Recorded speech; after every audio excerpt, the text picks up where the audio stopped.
Muy buenos días, qué gusto que nos acompañe en una nueva edición de República. Les saluda Carlos Monterrosa, es un agrado que esté con nosotros por esta mañana de lunes 18 de marzo del año 2019. Como siempre, dedicado a analizar los diferentes temas de la realidad de nuestro país y ofrecerle a ustedes los diversos análisis a profundidad, con mucha rigurosidad de los acontecimientos políticos, institucionales y económicos que acontecen en esta República. Les saluda Carlos Monterrosa y iniciamos esta semana deseando que salga todo muy bien para usted en todas sus actividades personales y profesionales. Y vamos a iniciar a platicar un poco sobre esta visita que hizo el presidente electo Nayib Bukele a México y a los Estados Unidos. Se reunió con el presidente Andrés Manuel López Obrador, luego hizo una cena privada con empresarios mexicanos, posteriormente va a los Estados Unidos y hace un discurso en la Heritage Foundation y luego se reúne con una serie de funcionarios del gobierno de Donald Trump. Y para hablar un poco sobre esto, las implicaciones de su discurso, el análisis de cuáles son las expectativas también del nuevo gobierno, esperando que en esta semana se puedan hacer nombramientos importantes de la Comisión de Transición. Nos acompaña Rafael Ernesto Goches, economista y columnista. Buenos días, Rafael, bienvenido a República, qué gusto que nos acompañe. Encantado, Carlos. Gracias por tomar la invitación y bueno, para tener un elemento de contexto para esta plática, veamos la nota que preparó el periodista Francisco Ramos de Teleprensa sobre el discurso de Nayib Bukele, presidente electo, en la Heritage Foundation. Veamos. Nayib Bukele señaló la importancia que tiene para El Salvador mantener una buena relación con Estados Unidos y con entes como la Fundación Heritage. Sucede que no estábamos tomando las mejores decisiones. Ahora queremos tomar la mejor decisión y queremos mejorar nuestra relación con Estados Unidos. Queremos mejorarla todo lo que sea posible. El presidente electo también abordó temas como la migración irregular, problema que según él se puede eliminar trabajando de la mano. Puso mucho énfasis en la lucha contra la corrupción e impunidad. No vamos a tolerar la impunidad, y esa es una respuesta firme. No vamos a tolerar la impunidad y no vamos a tolerar la corrupción. Y estamos tan comprometidos con eso que estamos solicitando una comisión internacional para que nos ayude a hacerlo. En su discurso, Bukele definió las relaciones de El Salvador con los gobiernos de Nicaragua y Venezuela. En el caso de Ortega y Maduro, pueden irse despidiendo de sus aliados de El Salvador. Asimismo, criticó las nuevas relaciones con China y dijo que analizará si su gobierno las mantendrá. China no está respetando las reglas. China no respeta las reglas. Ellos no respetan las reglas del comercio. Ellos no son una democracia. Y si bien pues no son el único país en el mundo en no tener democracia, el problema es que ellos se meten con tu democracia. Finalmente, el mandatario electo enfatizó que buscará soluciones para temas como el TPS y la situación de millones de compatriotas en la nación estadounidense. Yo estoy seguro de que vamos a encontrar alguna solución que sea de beneficio para todos. Lo que sí tenemos que cambiar es nuestra mentalidad de pedir, pedir y pedir sin dar. Igual que cualquier amistad, igual que cualquier relación, incluso de pareja, no se puede pedir si no se da. Para Teleprensa, Canal 33, Francisco Ramos. Bien, agradecemos a Francisco Ramos por esa nota que nos permite introducir el análisis de esta primera sección de República. Rafael, la primera gira que hace Nayib Bukele como presidente electo, México y los Estados Unidos, ¿se consideran como elementos estratégicos para la política exterior? ¿En qué sentido? México por el tema migratorio, también un aliado sobre todo para este tipo de políticas y medidas en materia migratorias y de acercamiento entre países, y luego los Estados Unidos. ¿Qué implica, lo pondré de esta manera, qué implica una visita sobre todo a estos dos? ¿Se puede entender un poco que son los primeros socios o son los socios que pueden resultar más estratégicos, por lo menos en los primeros momentos de esta nueva gestión que asumirá el 1 de junio? Muy bien, Carlos. En mi opinión, podríamos decir que en esta primera misión internacional del presidente electo Bukele, podríamos calificarla de positiva. Yo identifico 3 puntos, pero también logro identificar algunas interrogantes. Comenzando por los puntos más favorables, me parece de que si nosotros analizamos esto como un primer paso hacia la apertura externa, en términos de que coloca tanto las relaciones con México y Estados Unidos en un primer nivel. Y ahí creo va mi primer punto. Yo creo que el hecho de reunirse con el presidente López Obrador de México es muy importante, sobre todo por la relevancia que tiene México para El Salvador. Generalmente nosotros, como nos vemos influenciados por el fútbol, lo vemos con esa connotación, pero realmente México juega un papel muy importante para la economía regional y para los salvadoreños, y que está pronosticado, así como China va a ser dentro de algunas décadas, o se prevé la primer potencia económica, México estará entre las 10 primeras del mundo. Por lo tanto, hablar de México es muy importante, pero sobre todo por el planteamiento que López Obrador ha hecho al presidente Trump relacionado con elaborar el equivalente a un plan Marshall para la región sur de México y Centroamérica. Esto, el mensaje de López Obrador, y que afortunadamente el presidente electo ha coincidido al respecto, es que la migración es un tema bastante complejo, pero que se requiere abordar dentro de sus causas determinantes que lo generan. Y para ello hay que solucionar, de acuerdo al planteamiento inicial realizado por AMLO, resolvamos las causas que lo originan en los lugares de origen de la población migrante. Eso significa, en términos sencillos, trabajemos en el desarrollo local de los países centroamericanos. Eso yo creo que es un mensaje de fondo y que es de mucha relevancia, de que el presidente electo haya dado una atención equivalente a México como a Estados Unidos. El segundo punto creo que es más de una connotación importante para el país, por cuanto aquí se ha venido promoviendo mucho el odio como una herramienta de lucha política. Ha habido una retórica ideológica en términos de un discurso antiimperialista, y que Estados Unidos y el capital son los responsables de casi todos los problemas de los salvadoreños. Y con este mensaje está abriendo una relación positiva de amistad, de socios con Estados Unidos y con los inversionistas. Y yo creo que ese mensaje es de fondo, en términos de que el presidente electo, por lo expresado, ha identificado claramente que uno de sus retos es justamente cómo hace crecer la economía. Por ello, él insistió en términos de que no es en ayuda que se van a resolver únicamente los problemas. Es importante la cooperación, pero él lo plantea en términos de fomentar los negocios, el comercio entre los países. Y ahí viene el tercer punto, que yo creo que es muy importante, es el mensaje destacando la laboriosidad de los salvadoreños y el hecho de que somos un país pequeño. Esto quiere decir que hacer un cambio de rumbo en un país pequeño es más fácil que en un país grande. Es como, para hacer la analogía, como que usted vaya en una lancha y la hace cambiar de dirección. Muy diferente es un buque, en el cual usted necesita más espacio y más tiempo para hacerlo girar. Y ahí el reto principal es llevar las inversiones de El Salvador al 20% del Producto Interno Bruto. Y yo entiendo el planteamiento en términos de que si se van a aumentar las inversiones, lógicamente relacionarse con por ejemplo, se reunió con la Corporación de Inversionistas, con lo de Fomilenio, con el MSC, sí. También con el BID. Entonces, lógicamente que está abriendo las puertas, digamos, para ver si es posible atraer inversiones para llevar a la economía un crecimiento por lo menos del 4%, que es lo necesario, digamos, para poder salir adelante con toda la demanda social.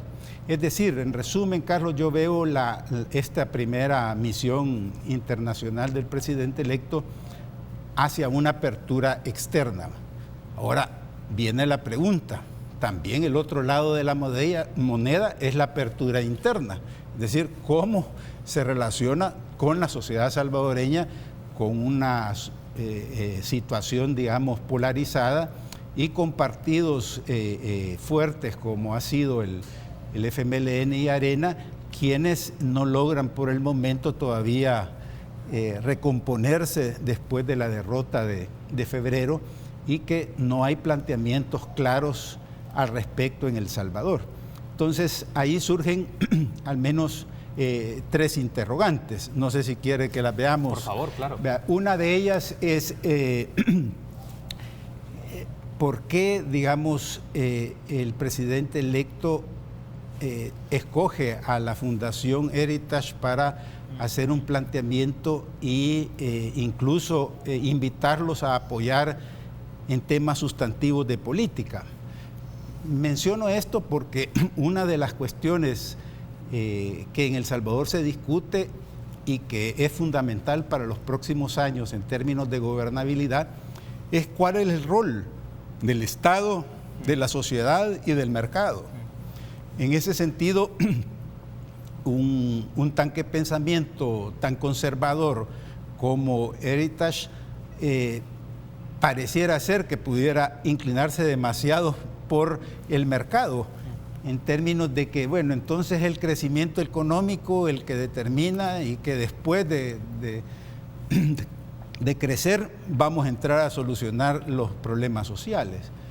Y justamente El Salvador lo que, en mi opinión, requiere es un fortalecimiento no tanto del Estado ni del mercado, sino de la sociedad, en términos de que es justamente la población que se siente, ¿cómo decirle?, harta, como se mencionó en tantos análisis acá a través de su programa, es que castiga, digamos, por así decirlo, a los partidos convencionales y premia, digamos, al presidente electo. Entonces hay mucha expectativa y hay que responderle a la población. Ese es un elemento de reflexión, por cuanto, en mi opinión, hay que desmontar el modelo centralista. Entonces, no sé si la Fundación Heritage va en esa dirección. Sé que tiene un par de preguntas más en función de lo que ha mencionado, que hay tres preguntas que deriva este viaje, esta visita del presidente electo a México y a los Estados Unidos. Tenemos que hacer una pausa, Rafael, pero al regresar me gustaría que ampliemos esas dos interrogantes, pero a la vez incorporemos otros elementos del discurso, tratando de hacer un poquito el análisis del discurso, de las declaraciones que brindó Nayib Bukele en los Estados Unidos. Regresamos en instantes.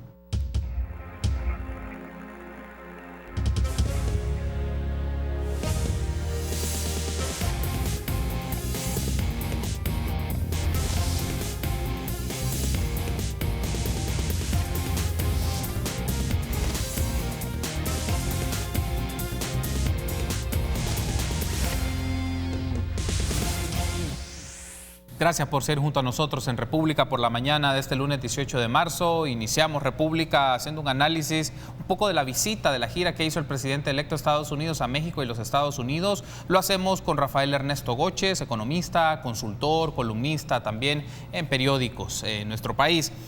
Hablamos en el bloque anterior, Rafael, usted nos mencionaba un poco tres factores que marcan esta visita y se puede ver un aspecto positivo, lo denominaba de esta visita, pero también había una serie de interrogantes que usted se formulaba. La primera interrogante es ¿por qué seleccionar la Fundación Heritage para ser el primer lugar en donde dar un discurso o en el cual se brinda un discurso a nivel nacional e internacional, sobre todo porque tras las elecciones y el discurso de victoria, por denominarlo de esta forma, luego ya no tuvimos una serie de discursos ni tampoco comentarios de ese tipo, sino que todo a través de redes sociales, pero ahora sí ya se tiene un discurso específico. Y quiero quedarme un momento sobre este tema de la primera interrogante que usted formuló de por qué esta fundación, porque en el discurso hay una serie de componentes que me llaman la atención, que si en función del discurso se va a materializar los compromisos y las acciones de política pública, es mi apreciación nada más, vamos a tener una versión de un gobierno que va a llevar la tónica un poco en función del libre mercado, que va a llevar un poco en función de medidas en carácter de la inversión. No sé si denominarlo, si va a ser una versión corregida y aumentada de una lógica de un modelo neoliberal. ¿Podríamos entender algo así, Rafael, en función del discurso, lo que eventualmente, si llevamos esa consonancia de lo que se dice con lo que se hace, va por esta línea de acción económica o de enfoque económico? Bueno, hay un elemento que yo creo que podría marcar la diferencia y es justamente la siguiente interrogante. Es el compromiso que el presidente electo hace en términos de minimizar o frenar la migración forzada, llamó él. Porque para tratar la migración irregular, llamémosle, usted necesita entrar a solucionar los problemas estructurales del país. Y eso él sabe perfectamente que no puede abrazar el neoliberalismo si quiere entrar a solucionar los problemas que causan la migración irregular. ¿Cuáles son estos? Son tres básicamente factores que determinan o llevan a la migración irregular. Uno es las condiciones o la falta de oportunidades para progresar, o sea, el desempleo. El segundo es la inseguridad, la zozobra con la cual vive la población. Y el tercero es la desesperanza. Y él expresó con palabras muy fuertes en términos de que se sentía, no sé la palabra que usó, pero avergonzado, digamos, de que el país sea un expulsor de población. Pero para entrar a solucionar esos problemas realmente sí se necesita políticas sociales y económicas dirigidas a la población.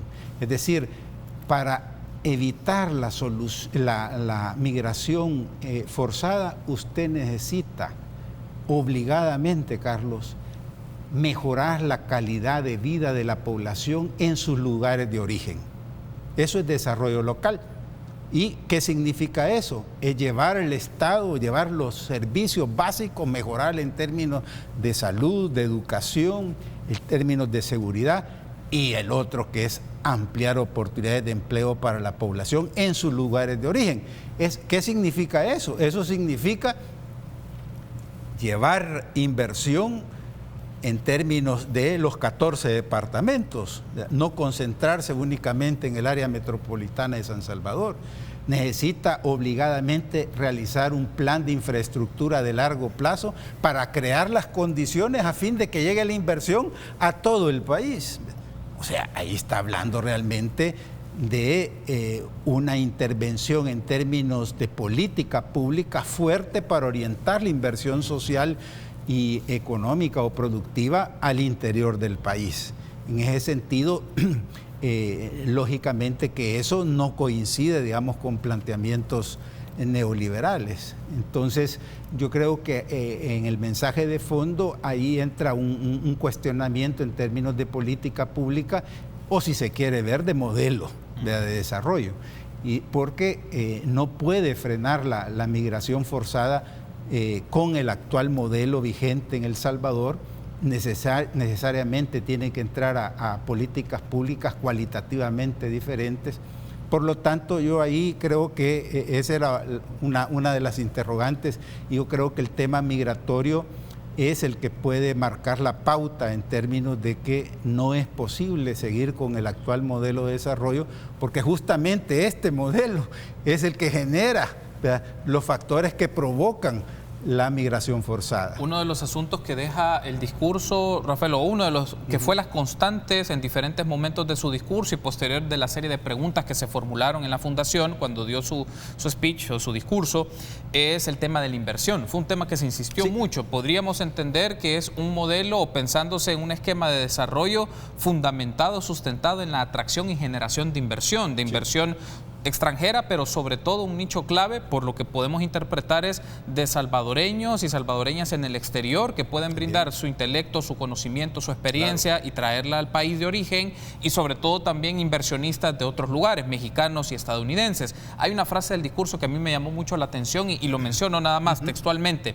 No queremos limosnas, estamos listos para rechazar la ayuda si saltamos al nivel del comercio. Nosotros queremos hacer negocios con los Estados Unidos.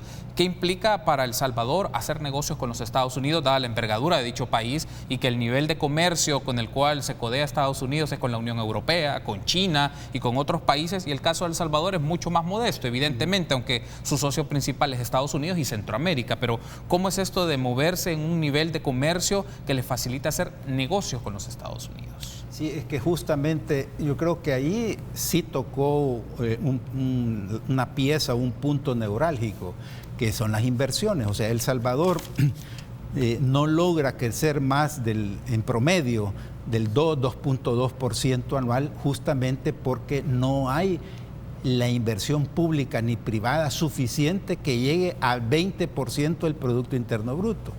Y las condiciones, por ejemplo, la restricción que que el presidente va a tener en el quinquenio 2019-2024 es una economía con un déficit fiscal considerable, con un endeudamiento arriba del 70%, lo cual no tiene mayor espacio de maniobra para poder responder, digamos, a las necesidades de la población.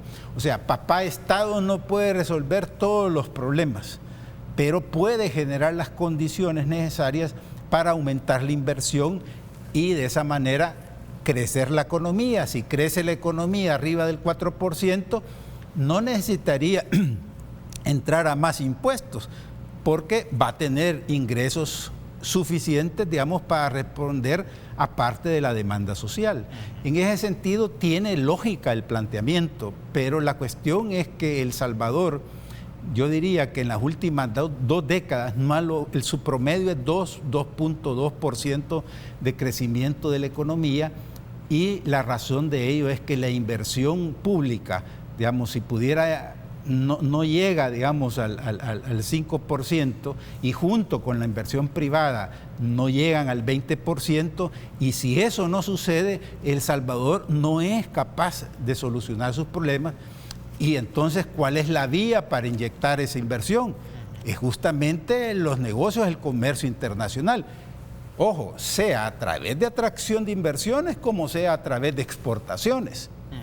Entonces, yo creo que ahí el rol de México, de la economía mexicana y su relación principalmente con el sur de México, porque por ejemplo el presidente López Obrador ha anunciado, además de este plan equivalente Marshall, no sé cómo es el nombre, pero si no mal recuerdo, creo que es de alrededor de 38.000, 40.000 millones de dólares, pero él lo expresa, digamos, con el Tren Maya, que es toda una activación, digamos, en el sur de México, y si el Triángulo Norte pudiera vincularse, digamos, con una economía que logre despegar como el sur de México, podría dar lugar a inversiones importantes de una escala superior a las que tradicionalmente tiene el país.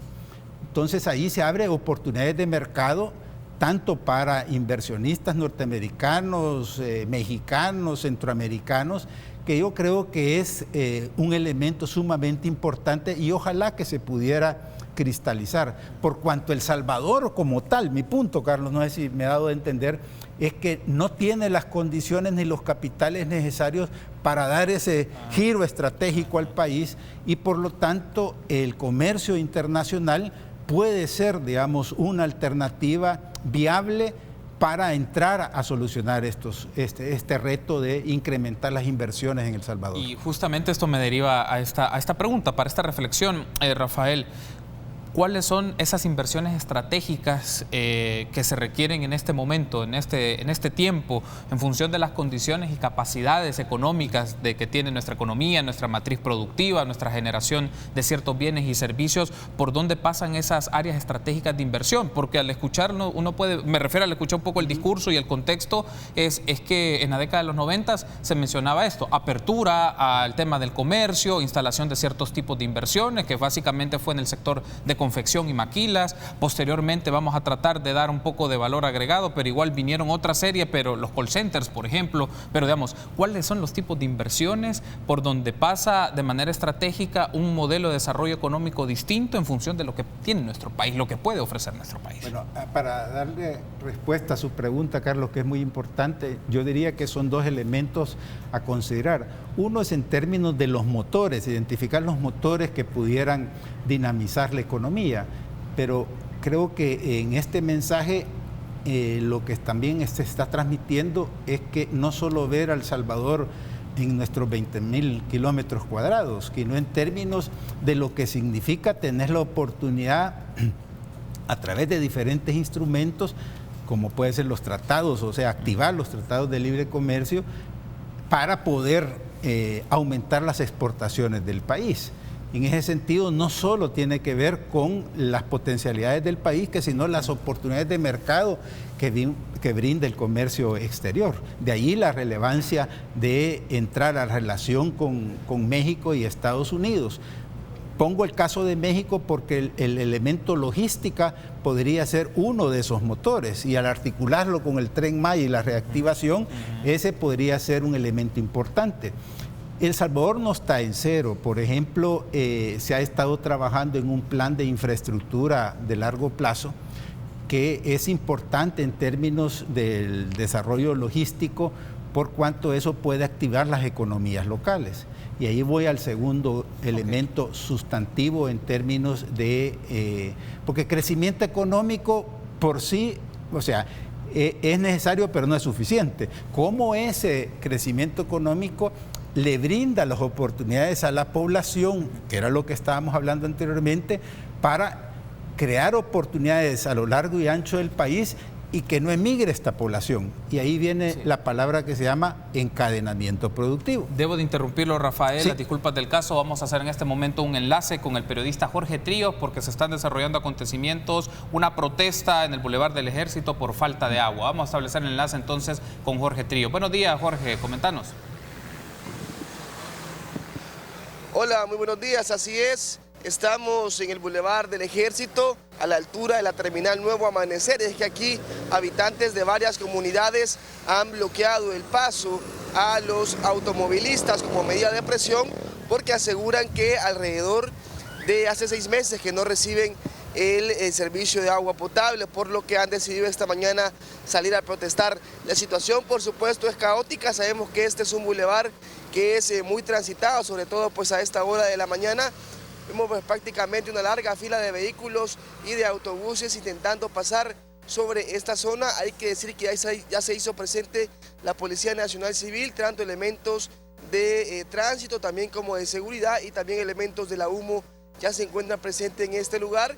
Hay un carril habilitado en cada uno pues de los tramos acá, o cada uno de los carriles, tanto pues el que va buscando San Salvador, como también pues el carril de viceversa. Vemos en estos momentos, como decíamos, son habitantes de las colonias Matasano 1 y 2, colonia Santa Lucía, así como también pues colonia Vázquez. Ellos dicen que se van a mantener acá en este lugar hasta que un representante de ANDA pueda venir, dialogar con ellos y resolver esta situación, porque dicen que ya es insostenible, que tienen que comprar el agua para realizar pues sus quehaceres en el lugar, para mantener pues también la higiene, y esto pues también les complica a sus bolsillos. Así que hacen el llamado a las autoridades de ANDA para que se resuelva de inmediato esta problemática. Hay que ver cómo se va a resolver, porque como decíamos, ya elementos de la UMO están acá, se han hecho presentes, están intentando dialogar con estas personas para ver si se puede desmontar y realizar otra medida de presión que no afecte a los automovilistas. Vemos pues en este momento ya dialogando elementos de la UMO con los habitantes de esta colonia para intentar hacer todo de forma pacífica. También el llamado a los conductores para que busque una ruta alterna, si no es necesario, no transite por este lugar. Ya es complicada la situación, y si usted va pues en estos momentos en el tráfico, tenga paciencia. Se está intentando solucionar esta situación, y aunque sea poco a poco pues el tráfico pues está avanzando, la circulación pues está avanzando, así que hay que tener mucha paciencia, sobre todo pues serenidad, para que usted no ocasione pues ningún otro problema o otro percance mientras se soluciona la situación. Así que con este informe regreso pues con ustedes. Ya están informados sobre lo que está pasando acá en el Boulevard del Ejército, a la altura de la nueva terminal acá en el municipio de Ciudad Pango.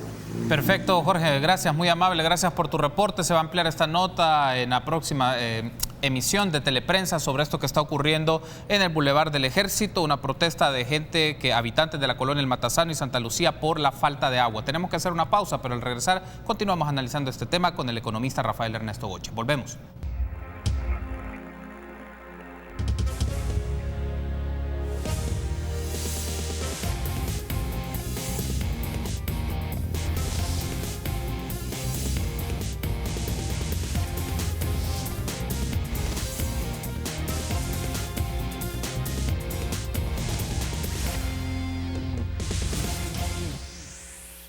Gracias por ser junto a nosotros en República. Continuamos platicando un poco sobre este análisis de la visita que hizo el presidente electo Nayib Bukele a México y a los Estados Unidos, su discurso, y lo que vamos a hablar también en este tercer bloque.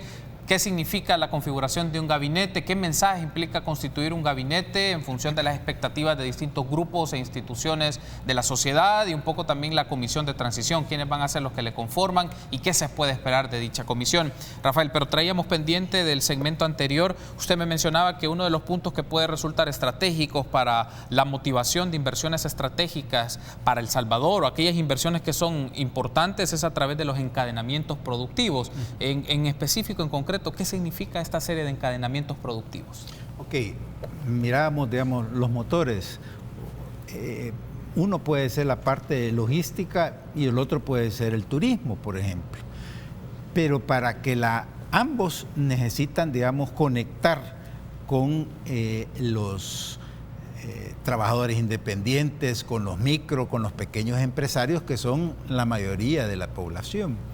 En ese sentido, al tener identificados cuáles son los motores, una de las medidas clave es formar a la población, a los trabajadores, a los técnicos, a los profesionales relacionados con esos sectores. Entonces tiene que orientar, digamos, las capacitaciones profesionales, como también toda la parte de la formación universitaria relacionados con esos sectores que van a estar demandando perfiles profesionales o técnicos para emplearlos.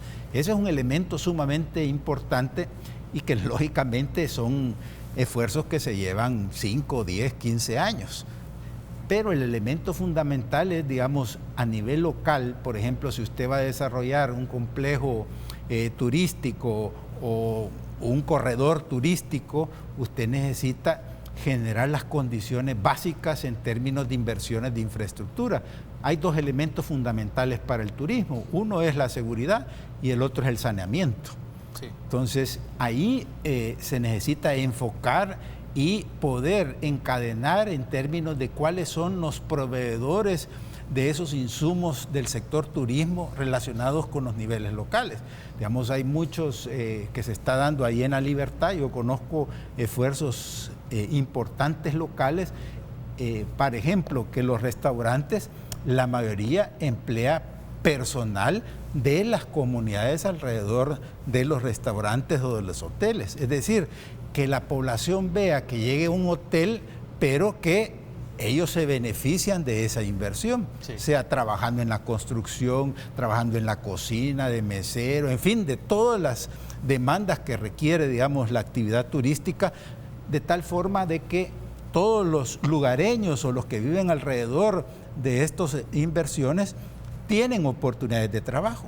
Entonces, ahí viene un elemento sumamente importante, que el que nace en ese lugar identifica cuáles son las oportunidades de trabajo, él desarrolla un sentido de pertenencia, es decir, aquí hay un desarrollo turístico o pesquero o lo que fuera, me voy a formar en aquellas ramas donde yo voy a tener oportunidades de trabajar aquí donde yo vivo.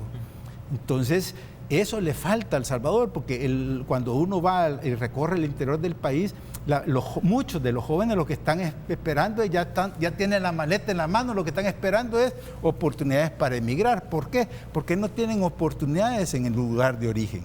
Entonces, poder relacionar las oportunidades de trabajo con los lugareños, con los que viven en las comunidades, es fundamental, digamos, para frenar la migración irregular. Estamos llegando al tramo final de la entrevista, Rafael, pero no quiero pasar por alto lo siguiente. La expectativa es que este día se pueda hacer un nombramiento o que se comunique quiénes son las personas que van a constituir la comisión de transición por parte del presidente electo. Esto ya está claro de la administración que sale, lo dijo el presidente de la República, comunicó quiénes son las personas que van a estar desde el gobierno de Salvador Sánchez Serén participando en esta transición, y también se espera o se tiene expectativas de quiénes van a conformar el gabinete. Eso más adelante probablemente se mencionará, pero de entrada es qué se puede esperar de una comisión de transición y sobre todo, qué información es clave que se conozca a nivel de la audiencia, a nivel del público, me refiero a la ciudadanía, y también cómo se puede monitorear y hacer un ejercicio de observación, de veeduría de esto, porque el tema de la comisión de transición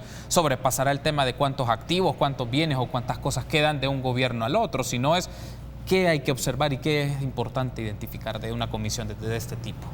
Sí, Carlos, yo veo dos elementos muy importantes. Uno es la comisión que es reflejo o debería ser reflejo justamente de el estilo de gobierno que se va a tener en los próximos 5 años, como también de las prioridades que éste tiene. ¿Qué significa eso? Significa, por ejemplo, que si, como habíamos hablado en el primer bloque, de que la dinamización de las inversiones es una pieza clave para el crecimiento económico, lo lógico es que dentro de la comisión existan personas que le den confianza, digamos, al sector privado. Eso es fundamental. Pero no solo confianza, sino capacidad. Es decir, no se esperaría que se nombre una comisión, mucho menos un gabinete, el cual va a ir a aprender a hacer gobierno, que sino personas probas, capaces que el país tiene, pero que formar un equipo de trabajo es sumamente complicado. El otro elemento es que ha insistido mucho el presidente electo en términos de la lucha contra la corrupción.